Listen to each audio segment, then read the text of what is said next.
Hey, everybody, the doctor is in. I don't know where the doctor is. Hopefully she'll be here soon.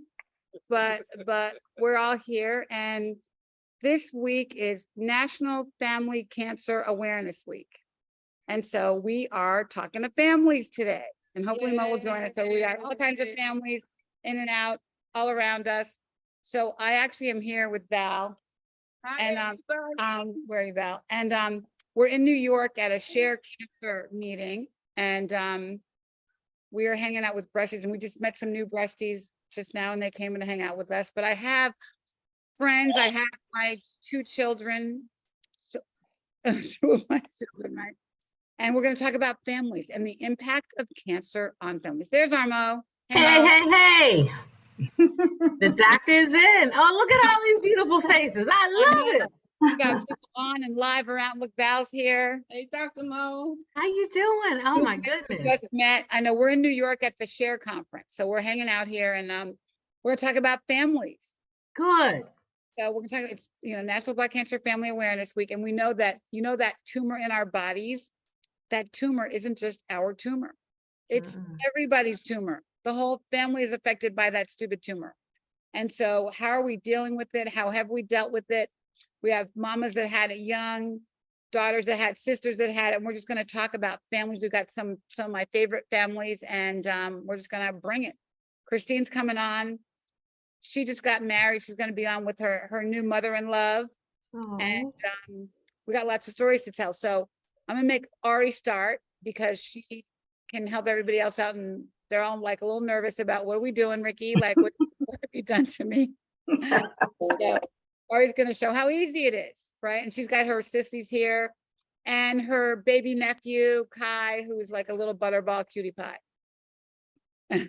So go, Ari. Hi, everyone. My name is Ari. I was originally diagnosed when I was 19 years old. I was enrolled in college full time. I had stumbled across my lump when I was just taking a shower. I do have a family history. Thank you, Kai. I do have a family history of breast cancer. So immediately after I felt that mass in my boob armpit area, I called my doctor's office and scheduled a breast exam. I went in for my breast exam. My nurse practitioner thought it was concerning, so she sent me in and got a biopsy. 2 weeks later, I got my results. She told me it was invasive ductal carcinoma over the phone. Me thinking, not knowing anything about cancer, I'm like, okay, how are we going to solve this? And that's when she told me that it was cancer, and instantly the room got frozen for me. I was supposed to go to my English class later that day. I had to stop. It was kind of a detailed process in the beginning. Everything just flashes at you in the beginning. You got to get 12 different scans. I didn't have any insurance, so I had to get an insurance. I had to meet all these different oncologists, pick who I wanted. Once everything settled in, I started doing chemo. I did 4 rounds of the Red Devil, AC, as medical staff like to call it. Breasties call it Red Devil because it feels like the devil. And then I went through 12 rounds of Taxol. That was a lot better for me. I feel like my side effects were a little bit minimal during that time. I remained in school full time. And then I had my double mastectomy about 2 months after I finished chemo. Then had my reconstruction in December. I thought I was good and chilling. And then about 5-6 months later, I felt another mass in the same breast. And so I went in and got another biopsy, and it was another local reoccurrence. By this point, I was already in my medical program. So right before I got diagnosed, I was doing my interview to become a radiation therapist. And so I had just gotten into my radiation therapy program, ironically enough.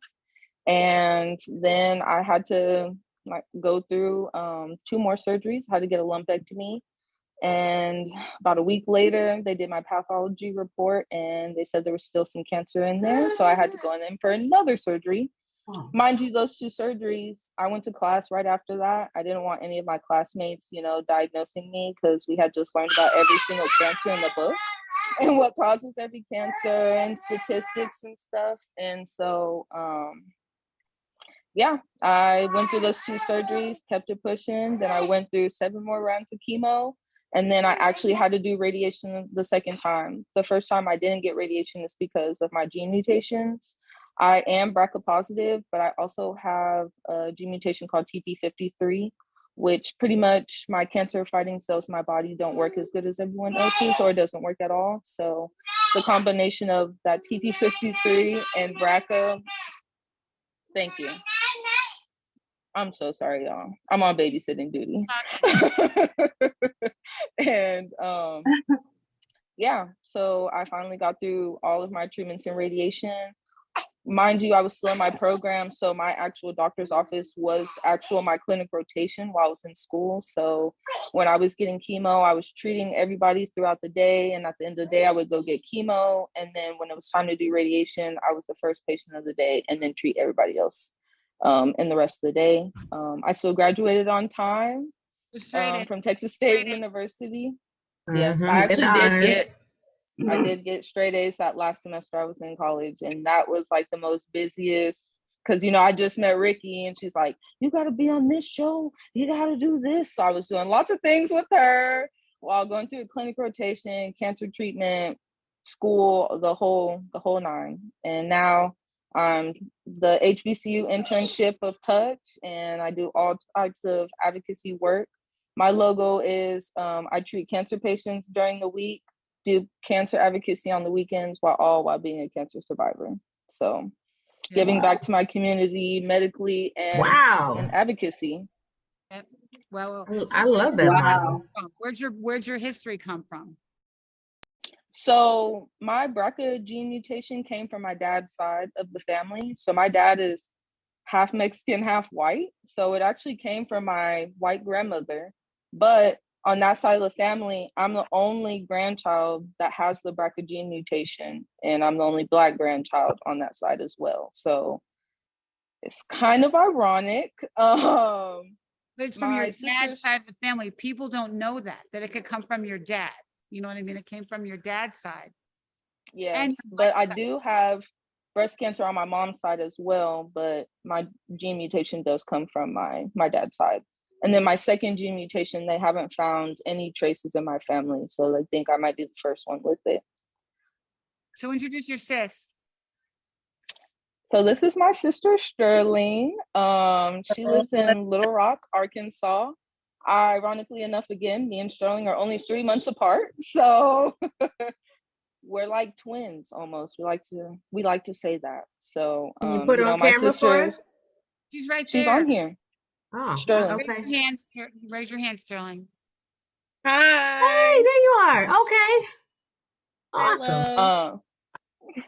So as y'all know, my sisters were my number one supporters. My dad lived in New York at the time of my diagnosis, and my mom passed away about 2 years prior to my breast cancer diagnosis. So my sisters were my rock through everything, through surgery, through chemo, through radiation. When we have to party at the end of all of the treatments, they're there. So I'll let her tell her little experience of what it was like being by my side. Beautiful.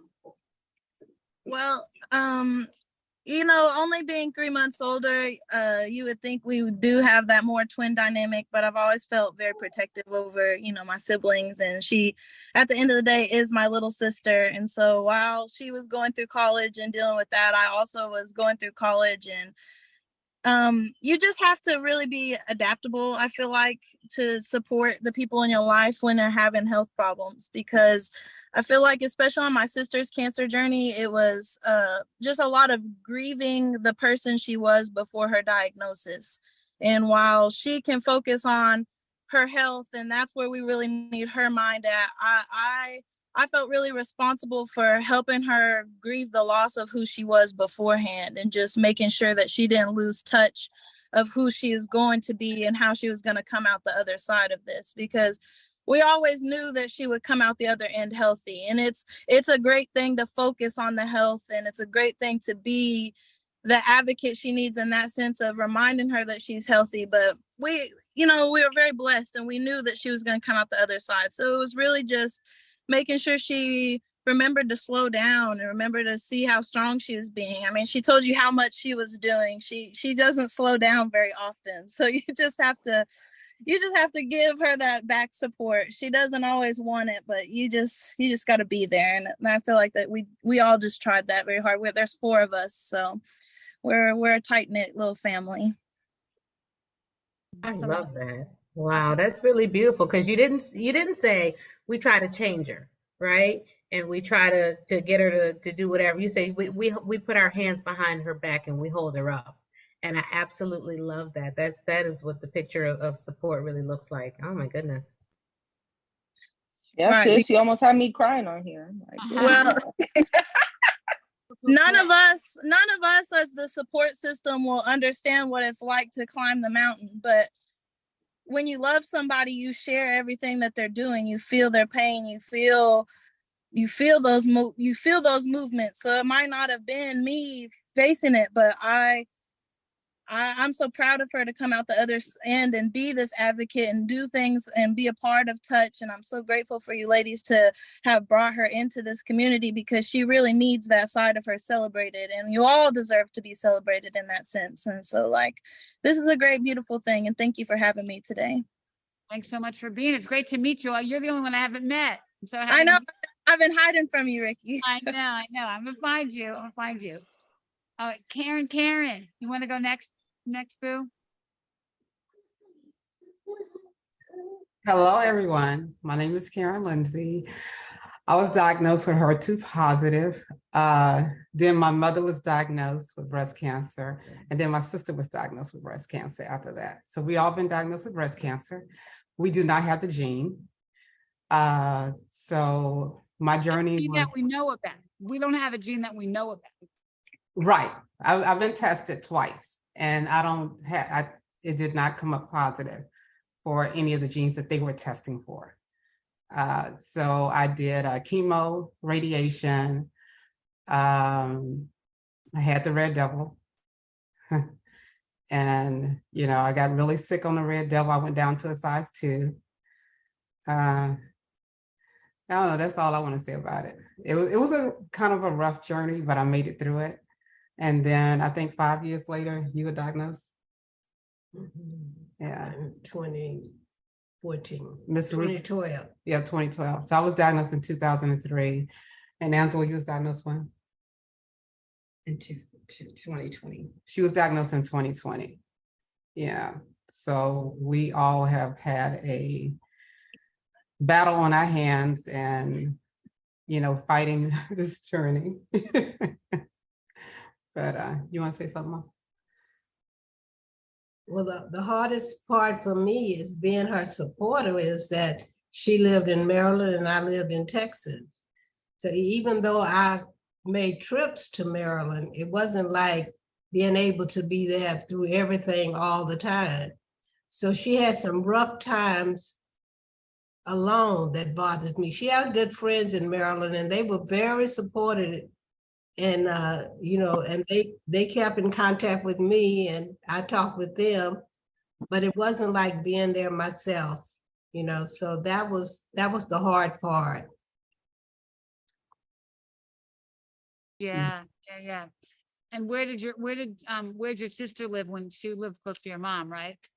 No, she was in Dallas. She lives in Dallas. My mother lives in San Antonio, but my mother did go to San Antonio. To Dallas.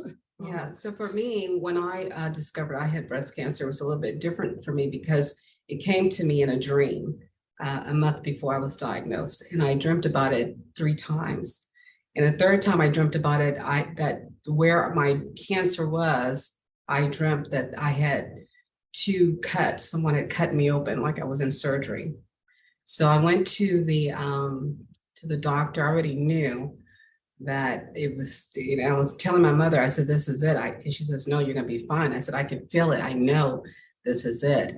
And so on my birthday, it was, it's kind of ironic, but on my birthday, it was like the best gift ever because I was diagnosed. They called me and told me on my birthday that I had cancer, but I was at stage 1. And so it came early. I've discovered it early enough to catch it in time And I had surgery twice they didn't remove all the cancers that had to go back in and so that the margins were cleared.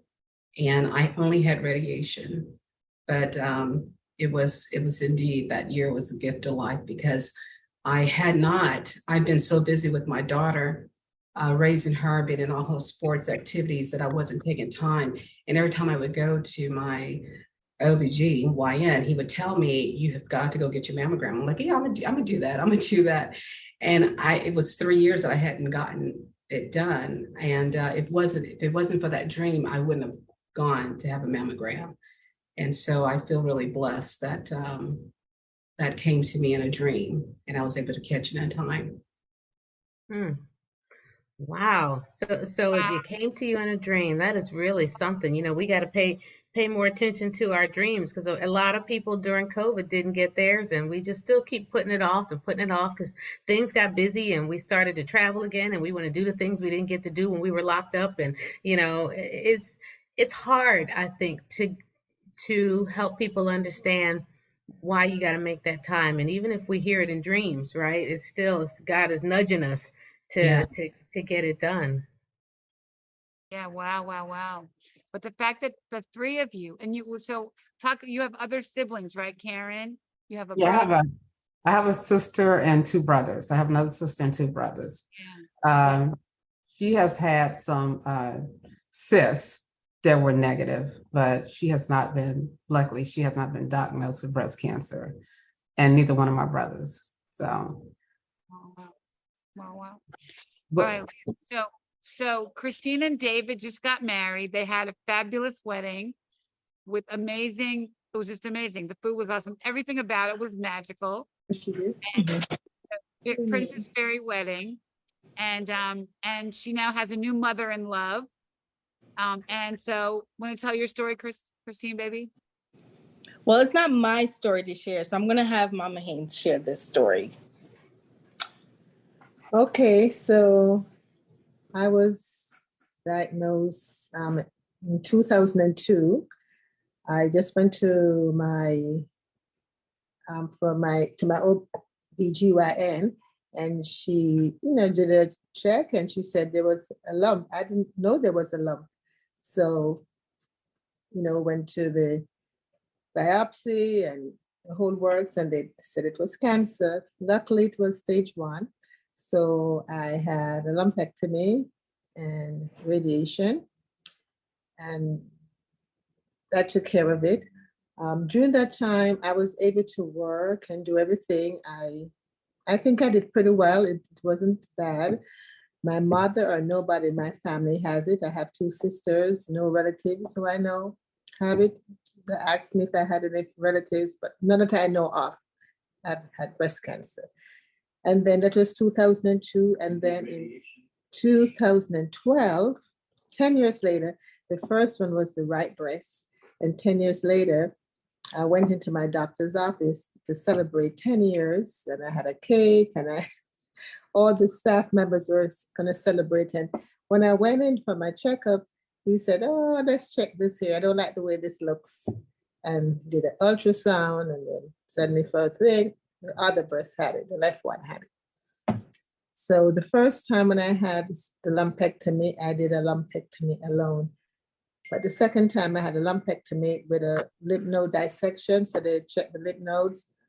But luckily, thank God, nothing had gone to lymph nodes, so had radiation again. I did not have chemo, but both times I had radiation. And it was a little surprising the second time. I didn't believe that it would ever come back. The first time I didn't take any pills. After the diagnosis, it wasn't positive. I forgot the word now, but it wasn't the word for it wasn't positive. I didn't need estrogen or something positive. I don't remember. But the second time they gave me the anastrozole, I had to take those pills for 5 years. So I took those pills for quite a few years. But my son David, the first time he was very young, and he didn't know much about it. But the second, that didn't bother my family too much. But the second time, he was very helpful. He took me to my radiation treatments and was very supportive, helping me with my exercises, using my arm and stuff like that. So, but I've been doing well. So the first time was 2002 and 2012. And so I'm doing great. I had my mammogram every year last year. So far, everything is good. So I thank God. Great. Did you get genetic testing? No, I didn't. I don't know if I didn't. No. Okay, so now you're about to have, you have some grandbabies already, right? But you're about to have some grandbabies. I hope so. I need to be. Well, I already have 7 grandchildren, but I have what? Yeah. 3 You already- granddaughters. Yeah. Okay, so you're gonna have some more now. So what do you think about genetic testing for her, Mo?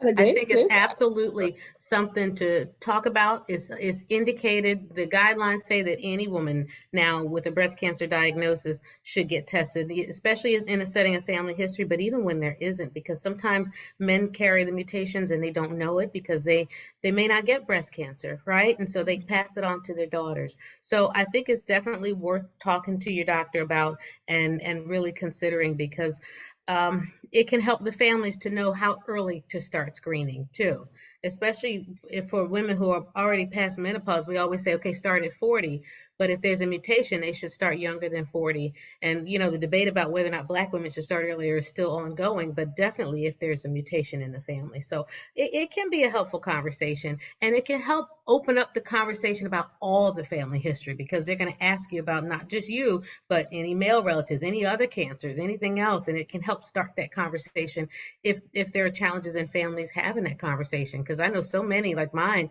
we don't like to talk about these things, but they're going to ask all those questions. So it can help. Great, great. So we'll come back and check on you in about 3 months. 'Cause I'm gonna be on your case, okay, girlfriend? I don't even have an oncologist now because he just retired last year. We'll figure that out. We We'll help. got friends and family. We got connections. friends. Yep. We Got got the friends. hookup. We got some hookups. We got some hookups. Yeah.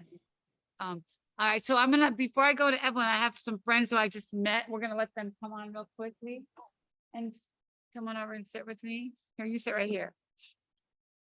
Hi, good evening, ladies and gentlemen and whoever's else out there. Come a little closer so they can hear you better.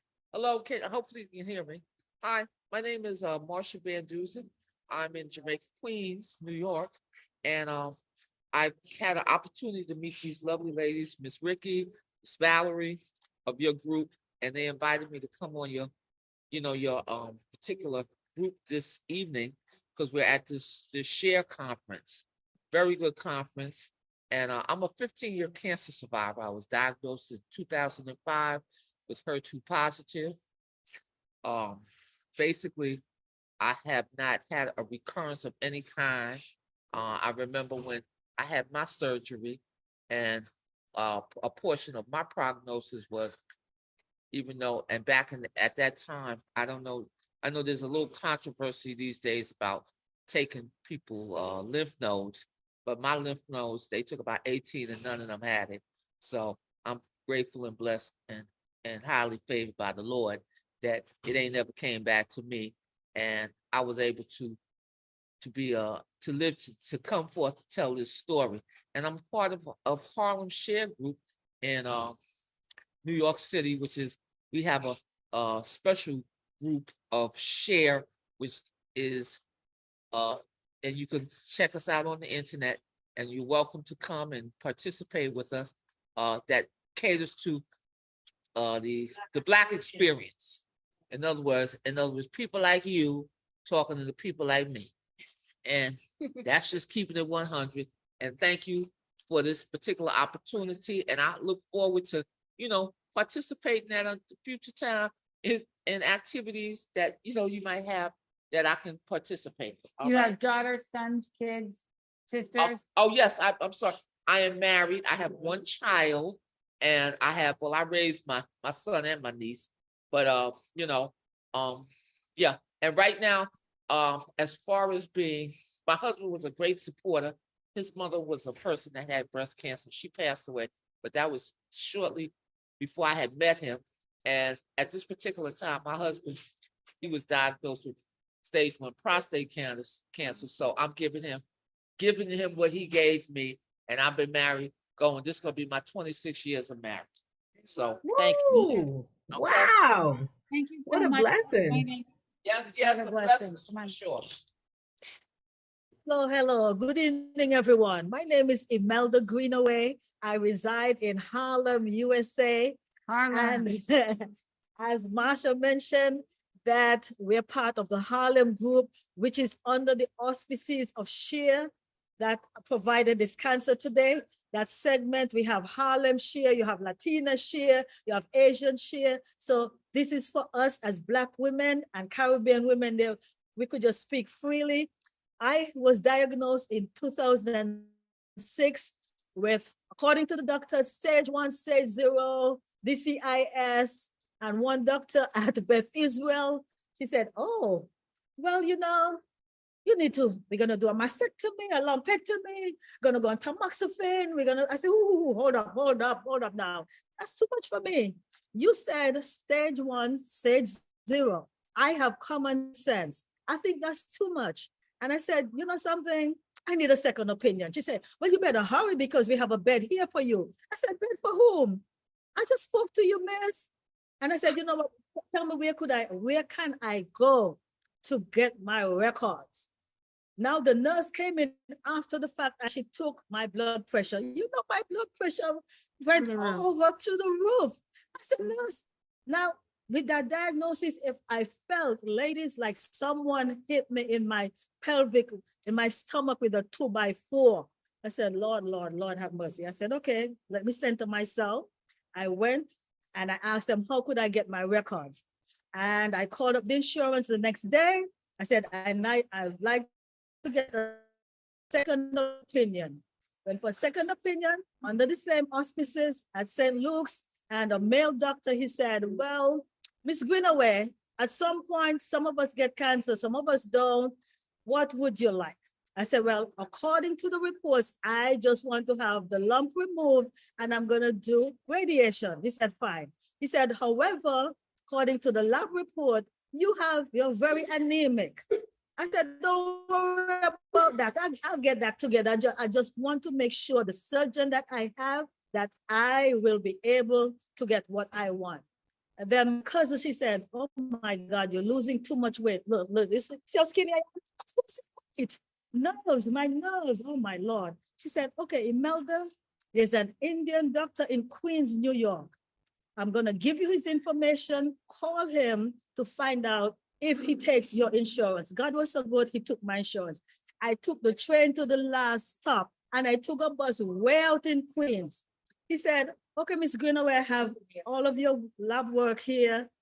Before I say anything, let me ask you as a patient, what do you want? I said, well, according to common sense, all I want is the lump removed and radiation. He said, that's what I would have recommended for you also. However, I'm not gonna take your case because it doesn't make sense for you to leave the city to come all the way over to Queens, go back to the city, tell them exactly what you want. He said, you know, you're very anemic. I said, doc, I'm gonna get that blood up. I became Popeye's wife. I ate everything green, Swiss chard, collard greens, mustard greens, everything. In 2 weeks' time, when I went back to them and they did my blood work, the doctor said, oh, wait. He said, is that your insurance, your social security number? I said, yes. Is that your date of birth? Yes. My blood work went from 7, where they wanted to give me blood transfusion.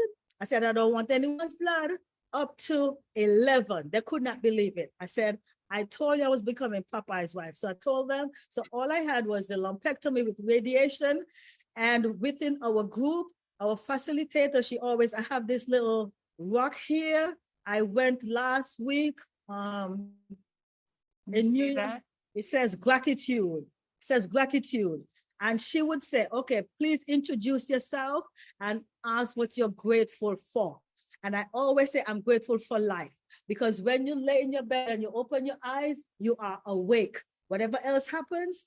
And I always try to be positive. I'm being positive. I met these two lovely ladies here. I'm on your email list and I did not know the connection. So when I saw her and I said, wait. And the wheels are turning. I said, wait, this looks familiar. And then she showed me, I said, I'm on your email list. So I was on your email list, not knowing, but coming to the conference, able to put both together. So all I have to say, my sister was diagnosed before me and she was younger than me with breast cancer. And unfortunately, the cancer came back. And then she ended up with uterine cancer and she died 2019. So I had to travel. She lived in Curacao next to Aruba. So I had to travel out of the country to go to her funeral. And then after I was diagnosed, Dr. Ma, an Asian doctor, she said, well, Imelda, you want to test for BRCA? I said, I want to test for no BRCA. You know, you're getting me aggravated here. So she said, Imelda, calm down, because you said your sister was diagnosed first with breast cancer. So let's just run the test. So she ran the test and answered all of that. She said, okay, you have BRCA too. I said, okay, I don't drink, I don't smoke, because I'm going to tell you all, I was angry. When I was diagnosed with cancer, I was angry. I went through all of the emotions because I had to get it out of me. I don't smoke, I don't drink, I don't eat crap food. Doesn't matter. I try my best. Cancer doesn't care. Right, so I had to do the process. And what I found, a lot of people do not want to go to survivors group, but I told them in a meeting, and I did not know the meeting we were in. We were in the meeting here at Sheer with the big wigs for Sheer Cancer. And I said, Sheer saved my life, because when I was diagnosed, no one in the hospital told me where I could go to get help. God bless the New York Public Libraries. I went to the library and I did my research. And I found out about Sheer, I found out about Cancer Care and others. American Cancer Society, they're like wishy-washy, but Sheer, they're good. That's the truth. Sheer, they're good, and Cancer Care, they're good. And because of attending a survivors group, things were happening to me and I'm saying, what the hell, you know, I feel different. Is it in my head? Am I losing my mind? Breasty love, love. It's breasty love. So when I attend these meetings, even though we're all at different stages, I learn so much. And I thank the Lord that then what Desiree did, she formed Harlem Sheer, because we were coming to this meeting and it was more white people, other people, but she went to Cancer Care to Sheer, and she said, I want a group specifically for Black women, women of color. So that's how come our group was formed 10 years ago. So it's nice meeting you. Keep up the good work. And I met her, so we'll be in touch. Great. Thank you for coming. Thank you for coming. All right, Evelyn, I saved you for last because you have the biggest crew here. Oh, actually, Haley didn't go yet, but we'll go last, Haley. We know, they know our story, girl, right? So Evelyn, you have all these beauties. You're muted.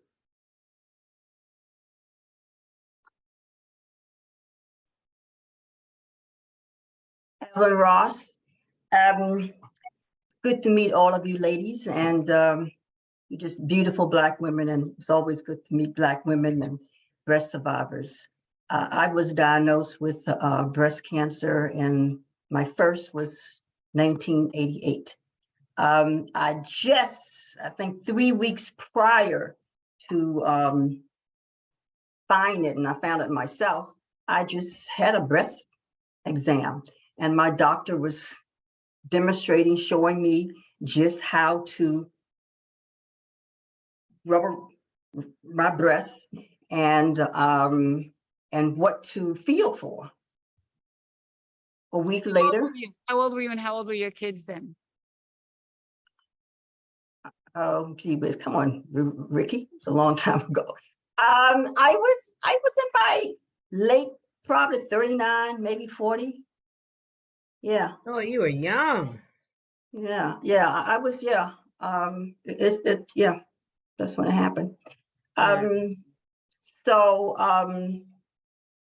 I was in the shower and the doctor demonstrated what to do, and that's what I did. I got to the top of my breast. I was rubbing, and you know, breast is all fatty tissue. So I was just pressing my finger very deep into the breast tissue. And this little hard knot or something that I kept feeling. I went through it again. Went to bed, I thought about it and thought about it, but I'm thinking, oh, well, when I wake up, it's going to be gone. It was nothing. Didn't happen. And I thought about it for almost a week. I was in a meeting, a conference, and saw an old friend that I had not seen in a very long time. And she was telling me how she had just came back to work after having breast cancer. So once she told me her story, when I went back to my office, I called my doctor. He had told me to come over the same day. I was having lunch. He said, well, come on over. I went over to his office. He did another breast exam. He referred me to, at that time, it was the Women's Hospital, I believe. Went there. That was on L Street in Georgetown. They did a sonogram. I got a call before 5, before I left my office. And my OBGYN said, do you have an oncologist? You know, I said, no. And he gave me the name of a doctor to call, surgeon. When I called her, she said, oh, she couldn't see me for another 6 months. I called my girlfriend. Thank goodness I had her number. I called her, the same friend that I saw at the conference, at the meeting, told me about her cancer. I called her. She referred me to Howard University Hospital, Dr. LaFall. I called his office. They saw me the next the next day, 6 a.m. And let me tell you, ladies, Dr. LaFall and gentlemen, Dr. LaFall would have his appointments at 3 o'clock in the morning, 3 a.m., 4 a.m. It was early morning appointments, usually before his surgeries. But in any event, I saw him after the biopsy, because they did a biopsy, came back, and it was what we don't want to hear. It was positive. I had surgery maybe two weeks later, and it was stage 1. I had a lumpectomy and radiation therapy. That was in 93. In the shower, for whatever reason, I decided I was going to do my breast. I hadn't done it in a long time.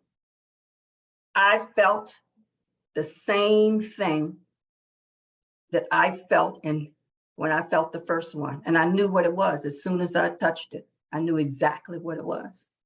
I waited for a couple of weeks, called, I think it was like December, right before Christmas. And I didn't want to spoil anybody's holiday.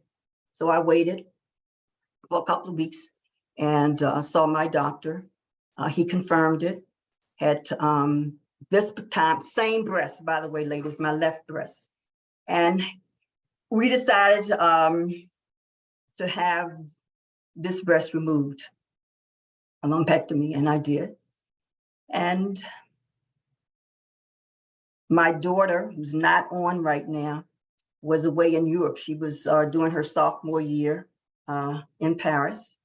And she called me, said that she was feeling something in her breast. We heard her. She came back home. It was benign, thank goodness. 2008. I don't know what it is with me and my breast exams, but I was in the shower doing the same thing. Found enough, felt it, knew what it was as soon as I felt that lump. Saw my doctor. That was in 2008. It was breast cancer, but they were all stage 1. They were all stage 1. I mean, the cancer was so small. It was probably as big as a pin, but it was still what it was. And that's when I decided to have my left breast removed as well. So this is 2023. And I did have, well, I think that the first one I had radiation. With the last one, the second one, I didn't. I did not have radiation or I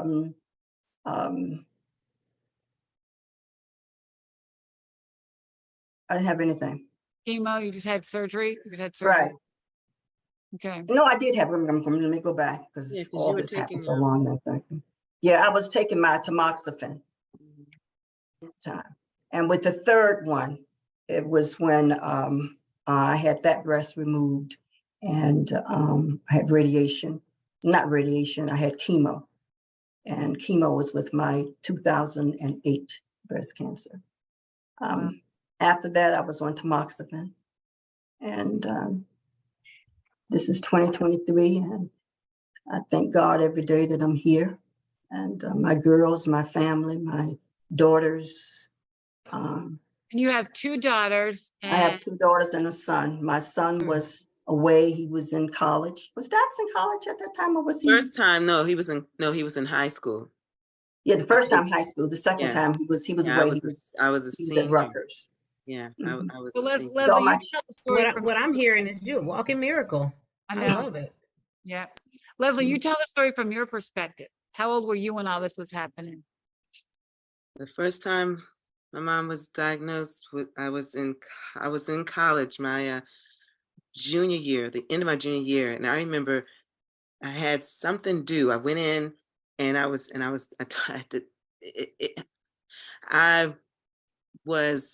shocked. I was afraid, and I went in to tell my professor, listen, I can't do the senior. It was some kind of show we had to do. I gotta go to my mother. And I was living off campus, but between myself and Candace, and my mom had a close friend at the time who was also really by her side. We took care of all of the logistics back and forth. But it was my mom kept a lot of stuff to herself. So I kind of learned things kind of indirectly. And watching her at home and seeing how, how it was impacting her was very somber. How did it make you feel that she kept stuff to herself? How did it make me feel when what? That she was stuff to herself, that you were sort of finding out. Yeah, well, between her 3 kids, I was the one who was most out and about. I was not after my senior year. I was here, but then I knew she was talking more with my sister, and I don't think she was telling too much to my brother, but I know she was telling a lot more to my sister. Yeah. So I think that was a difficult time. It was a difficult time. I just gone through a divorce. It was, and that was a big. Yeah, that I was just also- gone through a divorce. That was the biggest stressor. That because my mom, the divorce, we were juggling a lot of balls, and when I think the divorce was final around the same time, and then the bomb of the cancer hit, and I think I have to say that, to say honestly, I was a bit disconnected the first time. Hmm. Mm-hmm. What advice would you give to somebody watching who needs to have some of these conversations with their family? How could that have gone differently for you, or what do you think is an impactful way for people to sort of disseminate this, especially when there's multiple siblings and different places, and it's hard when you're going through it, but then have to make three different phone calls and tell people, or maybe deal with the one child who might be more emotional than the other two. Like, how do we navigate these difficult family situations? What advice, I guess, would you give? Hmm, interesting. Um, my middle daughter, and I wish she was on, because I think she was the one that did all the calling. She called, of course, Leslie. She called her brother, and she, assembled everyone. And to this, I mean, this is what she does. She's a principal, and somehow she just gets all this stuff done. But at that time, she was, much, much, much younger. She was, just starting out in her profession. So, but no, yeah, that can be difficult, but she just took care of everything. Everybody was there. She just brought everybody together. She brought everybody together. She brought everybody together. Yeah. I had both of the girls went with me for my doctor's appointments. So they were always there with me. When my son came home, he was with me. So they were all with me. They knew what was happening. And they took care of me. They took care of their mom. Did you do genetic testing? No, I didn't. Layla? Yeah, I think I'm maybe the only one. Am I the only one who's done genetic testing? And I just did it recently. And that came back. Who are you? Tell everybody you're the granddaughter. Yes. I'm the granddaughter of the mom that is not here. So yeah. I can't say too much about the experience of it all, only because there's so little that I remember myself. I mean, the 2008 would be the only one that I was present for. And I was 10 at that time. So I have very distinct memory of visiting Nana when you were home. I think you just gotten home and you were in the bed a little groggy. I remember that. I remember the stories of your nail lady coming over to do your nails while you were recovering and getting those updates. But I think, as I'm sitting here on this call and doing this reflection, it's also just the impact that it's had over the years, right? And how that has played out. And that's through just us like having this awareness of what is needed to kind of stay healthy, stay alert, going to the doctors, doing those checkups. Like our family is on that and making sure that everyone is on that as well. And, the reason why I got in testing was because I had struggled with a little bit of some pain myself, and I didn't feel anything, but I was like already just alert because I'm like, why does it hurt? It shouldn't hurt. And I've gone through the steps. I'm fine. So that there's no worries there, but just having that awareness and knowing how to do the checks and having the camaraderie throughout our family. We're so close knit. She enforces a Sunday dinner every 2 weeks, which I have always loved and appreciated. But I think that it just becomes like that. Those are those things that makes it so important when you've gone through something so scary as breast cancer 3 times, which is, something that I am still so amazed that my grandmother, has fought through so strongly. And to answer the question that was posed earlier by Dr. Gary, I think it was said earlier as well by Sterling, but it's just that adaptability, right?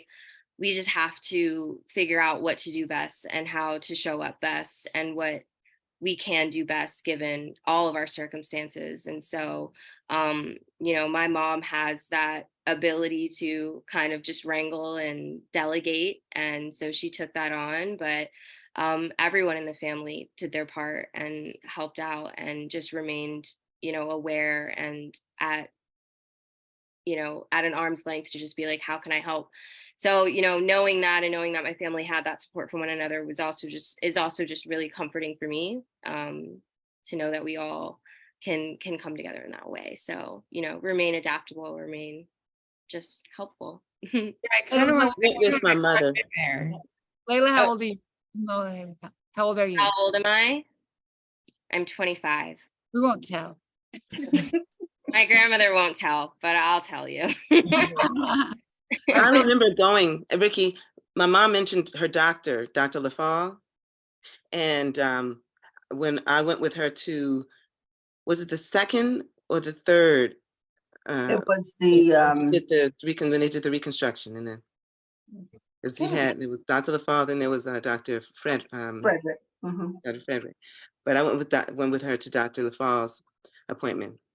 And if everybody could find a doctor like that, I mean, you could ask any question and he gave you time, and he spoke to you in layman's terms, and he wanted to make certain that you understood, what was going to be done, or he'd explain what type of cancer it was.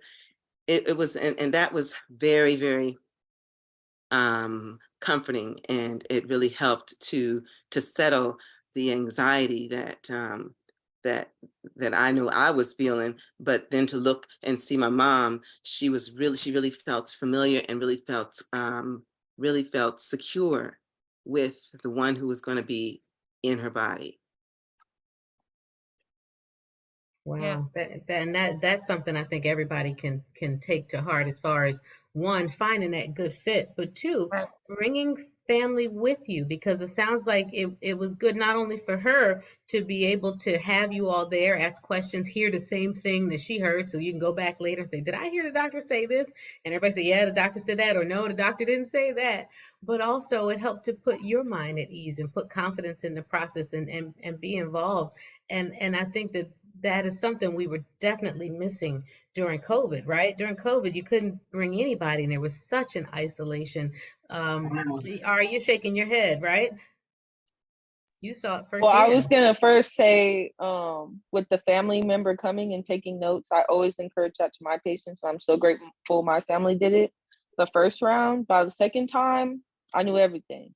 I was like, I was already in my program. So by my second diagnosis, I was like, okay, how many centigrades, what fractions, what surgery?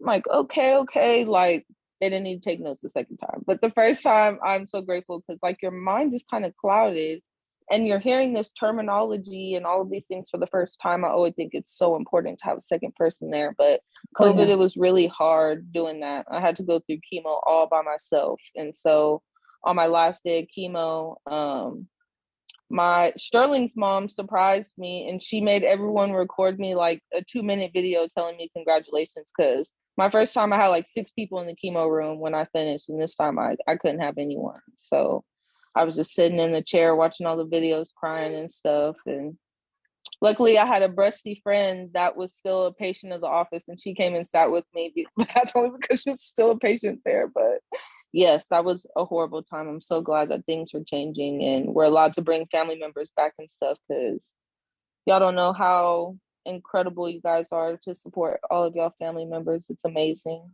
Yeah. Haley, you want to say something to Layla? Yeah, after Layla. Yeah, no, thank you guys for sharing all these stories. This is amazing.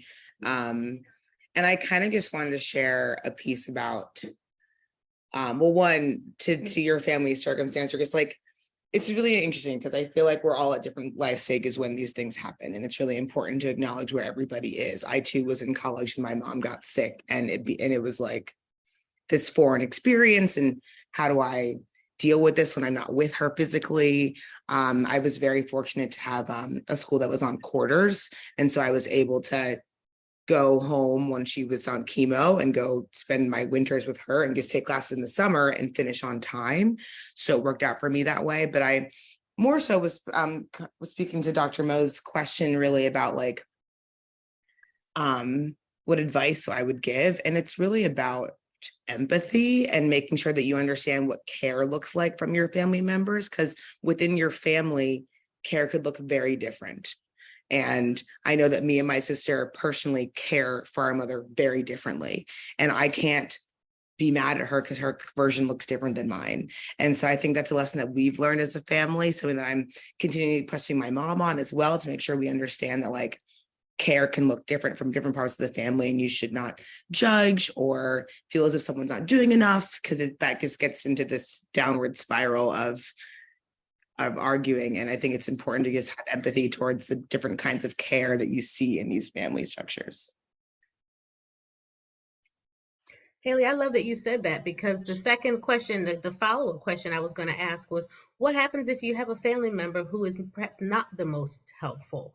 What's the way to deal with that? Because a lot of people are reluctant to tell their loved ones because they think that they may not show up for them in affirming ways. And so what's some advice that you all have for that, right? For family members who are struggling to try to figure out what support looks like. What advice do we have? I was gonna say, I feel like you should, I mean, I know sometimes it's difficult to ask for help. It was very hard for me to ask for help. I was trying to dress myself a week after my double mastectomy. Like, I wasn't trying to have nobody help me do anything, but I feel like you really have to be transparent with people and tell them what you need, because also people can't read your mind. And I know we'd like to assume that people would treat us the way we want to be treated, but sometimes people just don't know. They don't know how to take care of someone like going through that. They don't know what they need. So I feel like when you tell them, then they can be held responsible if they don't commit, but at least you saying something, I feel like makes a difference.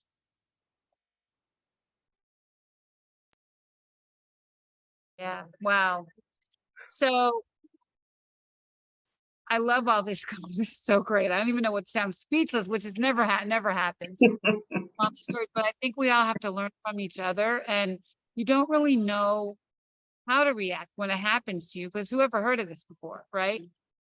So I think we're also taken off guard when we hear the C word, but we all have to figure out, to Haley's point, about how to cope with it, and we all cope with it differently. And the one thing that I love though is that everybody came together, and I see so many families that don't talk about it, that let it go, keep it a secret. I met a woman today that and then we tried to have her on, but we're gonna have her on the show. She said that she found out when she had cancer that her mother and her mother's two sisters both had cancer, and nobody knew it.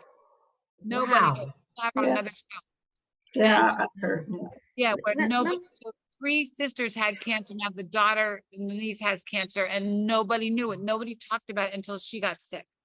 I mean, cancer is also like, it's this awful thing, but we all, I think in this space are using it as a catalyst to have these conversations with our family and to engage with our communities in different ways. So I think we have to like take this awful thing and use as a catalyst to push us forward into like being in our communities, having these conversations and doing what we can, given what we know now, and sharing this message with people who aren't affected with breast cancer in their family, because they may not be having these conversations, so how do we get to those communities? How do we make sure they learn the things that we're learning being in this space?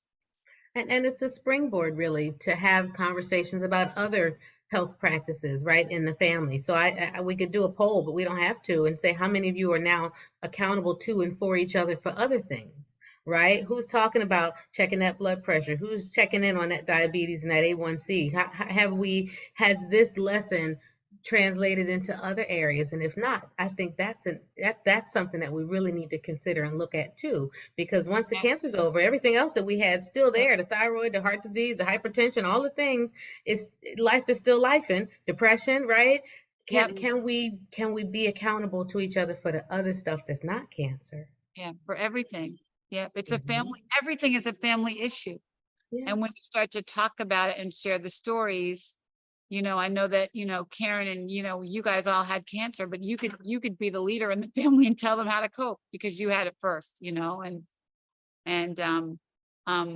we had breast cancer first. All of my mother had, there's 10 of them in her family, and every single one of them died from some type of cancer. If it was liver cancer, throat cancer, stomach cancer, colon cancer, someone died from cancer. So we just happened to be the first group that had breast cancer. So we talk about it. We just, it just hadn't been effective. Yeah. Wow, wow, wow, wow. Wow. Gosh, you guys. It's a Awesome. family reunion. And it's a family affair. It is. And if, Affair. that's right. If you think cancer is something to keep to yourself, you know, we respect everybody's opinions, but we really hope that you allow your family to show up for you, right? Because I think that's the thing that you don't realize is that you rob your family of the opportunity to be involved and to show love and to show support. And they just might surprise you, right? And you can start something different for your whole family by having these conversations. So we're very grateful that you all came and had these conversations with us and showed us, you know, what you have gone through and what you learned from it, because people are out there every day with the same struggle and the same challenge, and they don't know how to navigate it. So you have shed some light, and this has been beautiful. It's been great. It's been great. We have to do this more often, Mo. We have to do another family show. So we'll do another one around the holidays, right? Very good. I love that. That's right. The gift that keeps on giving there. Yeah. We'll be doing next week. You know I love you guys. Yes. What are we doing do. next week? Mo, I don't even know. That's okay. I know where we'll be. We will be right here on blackdoctor.org. Pride. We're doing Pride. We're doing Hey. Pride. Haley, how could I forget? So we're I'm in New York. I'm actually on the Zoom right now doing Pride right now, getting ready for Sunday because we are marching. So calling all Sunday in the New York area, come and march with us. We're going to decorate my car and make it a whole thing, and give out really fun giveaways that stay on people's bodies so we don't lose them during Pride. We're giving out water bottles and things so we can just raise Black breast health awareness in the LGBTQIA community. So come out. Awesome sauce. I'm going to be driving the car. She's going to be on roller skates, right, Haley? I love it. Oh my gosh. We have to see the footage. Today we're going to decorate her car. So we'll be taking lots of pictures and videos, and we can talk about it next week and have some partners on. Hopefully we're going to meet some people that we can bring on the show, Mo. Oh, I love it. All So right. Come up with us. Let's do it. I'm headed to my sister's vow renewal, so I will not be able to make it, but I'll be there in spirit. Yeah, thank you. Thank you all. Thank you to our sponsors, so much, you guys. Black Doctor, our guests. Yes. Thank you so much. Thank you, Black Doctor. Thank you, Amgen. Thank you, guys. See you next Wednesday night. That's right. The doctor's in. Doctor's in. Breasty love. Breasty love. Thanks, you guys. Bye.